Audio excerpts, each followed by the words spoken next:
I'm back at home in my apartment. I've been back for almost a month now, but I have not filmed anything. It kind of would have been nice to film, but I've really been enjoying the summer here. The weather has been so nice, so I've really just been enjoying my summer fully and swimming a lot, seeing my friends after a long time. So I haven't really been filming, but that's also fine. But now I want to film again. And during all this time, I have been reading quite a bit. So I'm not sure if this is going to be a fully like a reading wrap up type thing, but I feel like I'll just quickly mention the books that I'm reading or that I have been reading. Maybe I will do like a little review on them. But I got 2 books from the library. The first one I read was The Girls by Emma Cline. And I'm so excited that I finally got to go to the library because I was wanting like a physical copy of a book so much. And also when it's summer, I love reading books outside. And when I'm reading books outside, I like it to be a physical book because if I'm reading something on my Kindle, I don't know, I feel like if it's hot outside and I'm reading something on my Kindle, I feel like it overheats or it's just not the vibe. It's more of a vibe to actually have a physical book. So I've heard about The Girls by Emma Cline and it was on my yearly TBR, so I'm glad I picked it up. I heard it was something like about a cult thing. That's really all I knew. That it follows like girls or something, or like it focuses on the girls in the cult. But basically we follow the main character who is a 14-year-old girl. I can't fully remember, but basically how she gets into this cult thing. But to be honest, I don't think it was like that bad. Like I thought this would be more of like a thriller or even a horror type of book, but it definitely wasn't like that. It wasn't like, I thought there would be like crazier scenes, like that the cult would be like actually like horrible and like murdering people or something, like, or doing like really weird stuff. Hello, I'm editing. Spoiler for the book. Spoiler. If you don't want to hear this, spoiler, but what I just said is not true. I don't know how I completely forgot about like one of the main things that happened in the book. Murder did happen. Murder did happen. The cult did murder people. So I don't know how I completely missed that, but what I was trying to say was it wasn't in the way that I thought it was. It was more nuanced than that. So basically I just thought it would be more of a fully weird horror killing people off type of thing, but it wasn't like that. The murdering part was not the main point of the book, but there indeed was murder. So I just had to point that out because I don't know how I forgot that. I really don't know. It's like midsummer type of cult, like that's what I was expecting from this book, but it definitely wasn't like that.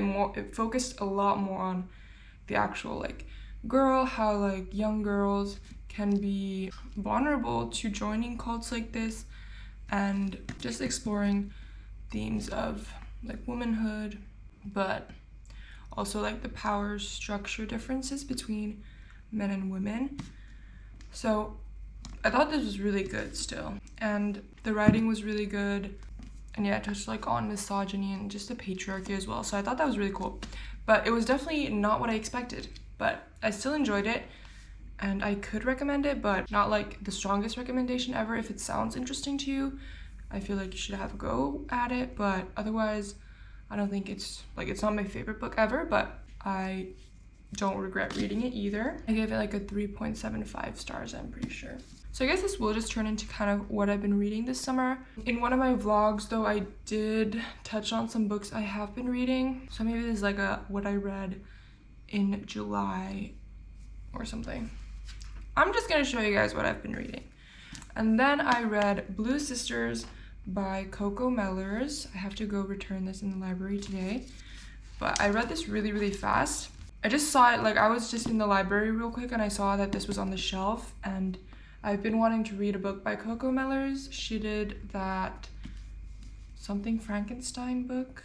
I don't remember. Something Frankenstein. Since that book, I've been wanting to read this, but Blue Sisters is her other book. What really made me want to read it is that it is a book about sisters, and I have a sister and I'm very close with my sister, so I thought it would be really fun to read a book on sisters because I don't feel like I've read a book that the main point of it is like sister relationships. So there's 4 sisters, but in the start it's like revealed right away that one of them passed away. So then basically the whole book is kind of exploring the different sisters' characters, who they are, and their interactions with each other. I thought this was written really well, and also the interactions between the sisters, like especially when they were fighting, I thought was really accurate to how I fight with my sister sometimes, and how like sisterly bonds can be like super loving, but then like you guys know each other so well that you can also hurt each other the most. But yeah, I thought this was really worthwhile of a read, and I flew through it.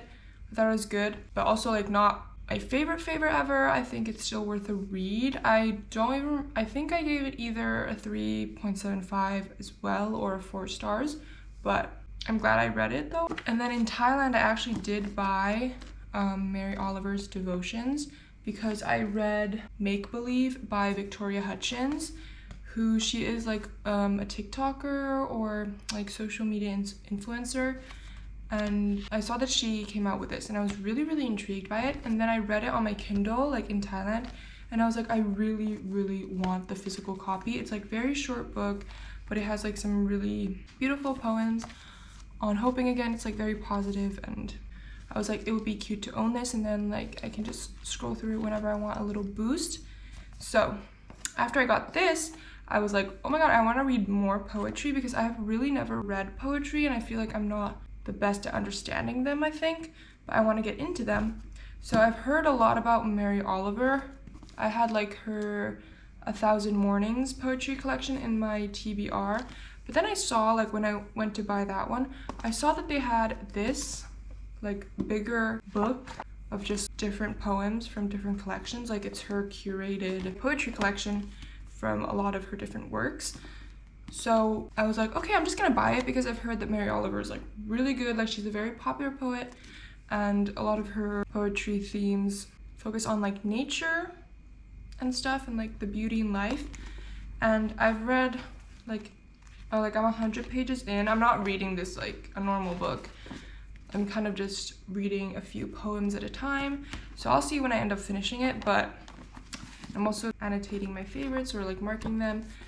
And it's been really nice. I think it's just nice to have a little poetry book. It's kind of inspiring, but it also is beautiful.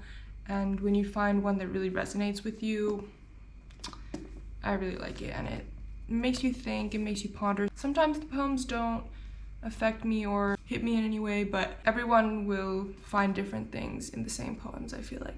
So I've really been enjoying this, and I really do want to read other poetry books as well, but oh, no. I just lost my spot. But I feel like I will finish this first before I move on to other poetry. But this is kind of like an ongoing book.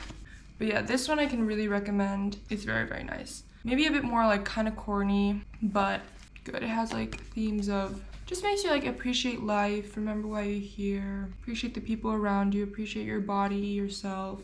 I really enjoyed this. And then when I went to the library, there was like a free little section in the bookstore. It was like in front of the bookstore. I mean, in front of the library, there was like a free book section. So I was kind of looking around, and then I stumbled upon this book. It's the Nylon Book of Beauty. And first I was like, okay, what is this? Kind of looks like a magazine, and it's very thick and like heavy, and like the pages are like thick. And I was scrolling through it, and it is so cool. There's like different decades of celebrities, models, actresses, etc. And it kind of just goes through them. What was the makeup style of the time and stuff. And then it gives you makeup product suggestions. I'm not really doing it for that, but I think it's like, I thought this is really cool that it has women from different decades. I haven't really had the time to scroll through it or read it really, but it's like very cool stuff. So it is really exciting, or it's really fun that I got this for free.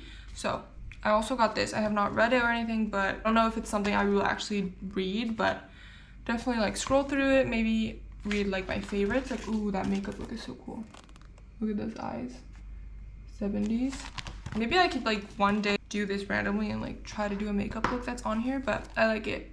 It's like appreciating different people and like different styles, not like saying like you have to do this one. It's more like a compilation of different people and their unique styles, which I really enjoy. And on my Kindle, since I got here, I started reading Nana. I'm already on the 10th volume. It has 21 volumes. I probably haven't talked about this, but Nana is my favorite anime ever. I watched it like 2 years ago, a little over 2 years ago. And ever since then, it's been my favorite. And ever since then, I've also wanted to read the manga. And since I now know how to put manga on my Kindle, I was like, okay, I have to start reading Nana now. Because why not? I was kind of thinking, what should I read next, like manga-wise? And I was like, just read Nana because I'll love it. And from the first freaking volume, I was sucked right back in. It is so good. It is so good. I'm already like crying. I'm already depressed. I'm joking, but I'm not. I'm joking, but I'm not though. Like I'm not though, because Nana, it's too good. Like it's so good. It makes me happy, it makes me laugh, it makes me cry. You know when you like something so much, it just makes you sad and emotional because you're reading it or because you're watching it? People who understand will understand, but if you guys don't know anything about Nana, it follows two girls who are both named Nana. So one of them is, I guess you'd say, a normal girl. She's like very bubbly, very social. She has kind of like a puppy dog energy to her. And then the other Nana is a rock star. She's a singer in a band. And then both of them move to Tokyo at the same time, and then their paths cross and the story begins. The story is just them and their friendships and relationships. So it's more like a slice of life. I don't really know the manga genre names, but it's not like an action manga. It's more about like relationships and friends. But the art style is so good. I love Ayazawa's art style. After this, I really want to read Paradise Kiss because I've also been wanting to read or watch that since forever, but I cannot recommend that enough. It is complex relationships, complex people, but it's also like genuinely funny. The characters are so lovable. And yeah, the art style is so good. The characters' style and how they look and how they're drawn is, the attention to detail basically is just amazing. I'm like slowly getting through this. I think I flew through the chapters like very fast. Now I've kind of been on a little bit of a standstill because it's genuinely kind of making me sad when I'm reading it. So I'm also kind of like, when I pick it up, I'm kind of like, do I want to be sad right now? So, you know, I don't always want to be like that. But yeah, I'm reading it. And basically every volume is a 5 out of 5. This is a 5-star series for me. It is perfect. Like, it is perfect to me. But I'm also excited to see the ending because I think I heard that like the ending in the anime is different than in the manga, or that the anime left something out. So I do really want to see the ending, but otherwise it's been pretty much similar to anime. So if you don't really enjoy reading manga or you've never read manga, but you do like anime, I really do recommend the anime because it's also good because since she is a singer, or like one of them is a singer, and there's like a band in the anime, you do get to hear the music, and the soundtrack and opening and ending of the anime is really good. So just watch the anime or read the manga, I don't care, just watch it if you're interested, because I'm telling you, it's the best. It's the best, but it's super popular also for a reason, but it's so good. So I've been reading this and I've been happy when I'm reading it, happy and sad. Happy that I'm reading it, but sad about everything that's happening in it. And honestly, I feel like that's it. I'm also I am also reading something else on my Kindle though. Let me just pull it up. It's an essay collection. It's called Unbearable Weight, Feminism, Western Culture, and the Body. The lighting's a little bit bad, I don't know if you can see. But yeah, it's an essay collection from a feminist perspective on the body. So it's going through a lot of things. Like, I'm halfway through. I'm reading this quite slowly because it is an essay collection. So if I read it too fast, a lot of things will go over my head. And because it is like saying so much, I do have to kind of soak it in when I'm reading. It's going through our culture has affected how women eat, how women treat their bodies, like weight loss culture, everything. And it's also kind of saying the differences between like men and women on that aspect. Goes through all that, and there was like a lot of examples on kind of how in commercials the difference between women eating is really noticeable compared to men. Like in commercials, women are eating in secret. Like if they have something quote unquote bad for you, like junk food, it's like a treat. It's like, you shouldn't do this. And if it's a man on the ad of like some food thing, it's more casual, or you can eat it like more freely. Ooh, also, food is equated with maternal and wifely love throughout our culture. In nearly all commercials that feature men eating, there is a woman in the background who has prepared the food. So it's kind of talking about that too, like how we are the preparers of it. So that's why we don't, like in the culture, women haven't allowed themselves to eat, and then like when they do, it's like such a big thing. Like, I don't know, it's like really interesting. It's super, super interesting. So it's just exploring that, but then it's also exploring just like why in the culture eating disorders and everything is so much more common in women. Of course, men experience it also, but like 90% of eating disorder cases are women, and that is not just randomly, it is a product of our society. So, and like a very, very interesting thing I saw as well is how if a woman is hungering or like eating junk food or like eating in excess, it is seen as her wanting too much, her being too much. Like a metaphor for a woman wanting freedom, wanting to do things without restraint.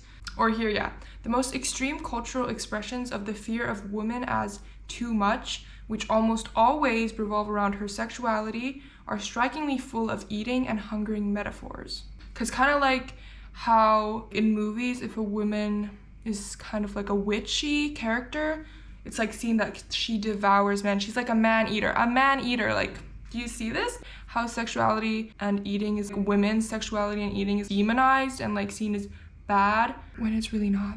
It's people wanting to control us and put us down. Oh yeah, and there was something on, especially when like feminism was first taking a rise, people losing weight was kind of a rebellion, an act of rebellion on the womanly body of like having curves and stuff, and kind of wanting a boyish figure to get the advantages that boys have in society. So I thought that was very interesting as well. Yeah, like a lot on how like eating disorders can also start, or like wanting to lose weight can also start from the internalized hate of a womanly figure. And this book has gone through so much other topics as well. It's gone through so much, and I'm literally only halfway through as well. So that's like a little snippet of what this book has, or this essay collection has explored, but basically there's so much more. But that's kind of what was on my mind the most because it's the most recent one. But yeah, I'm also like, I don't have the time to fully like explain this because my thoughts on this is jumbled up. I'm just trying to look at kind of my bookmarks and see if there's anything that I can pull out of them. But it's been really, really good so far. But also like sometimes it's like a little bit confusing because there's a lot of stuff coming at you and like a lot of examples and stuff. So sometimes I kind of miss the red line, but overall it's very good, very insightful, and really has made me think. And yeah, very interesting. If it sounds interesting to you, I really recommend it. It was Unbearable Weight by Suzanne Bordo. So I feel like my new thing is always to have one manga that I'm reading, one essay collection, and then like one normal storybook, like a fiction story. Maybe some poetry as well on the side. So that's kind of my book rotation, and it keeps me like entertained. Then I can always pick and choose what I feel like reading during that time, because I feel like if you only have an essay collection, it might be kind of a drag to read that if you don't have other things, or if you only have, like, I don't know. I've been liking this to have different books from different genres. And now I will just go return some books in the library. This is like the only day I've had in a while, or like this week. It's Monday. So like last week I didn't have much time to myself because oh yeah, yesterday I saw Charlie XCX at Flow Festival. It was amazing. But yeah, so this is like my first day when I'm kind of like from the start I have like a free day. So I want to like get some errands done. I need to go to the grocery store. I need to do some chores, return the books to the library, and I just planned my week and stuff. And now I'm filming again because I've also kind of been avoiding filming because I just haven't had that much time, and also I've just been doing other stuff, which is fine. But I'm glad I'm filming now. That's basically what I've been reading this summer. If you want to see more of what I've been reading, there was one vlog, the Pattaya vlog, reading vlog, where I kind of touched on stuff I've been reading as well. A lot of good books, a lot of good books. Reading has been really fun right now. It's also a really, really nice day out today. Look at the sun. Look at the sky. So I think I do have to go outside in a little bit. Maybe go to a park to read because again, the sun is out and it's clear skies. So that's what I will do. And I'll see you again in another video of mine. Bye!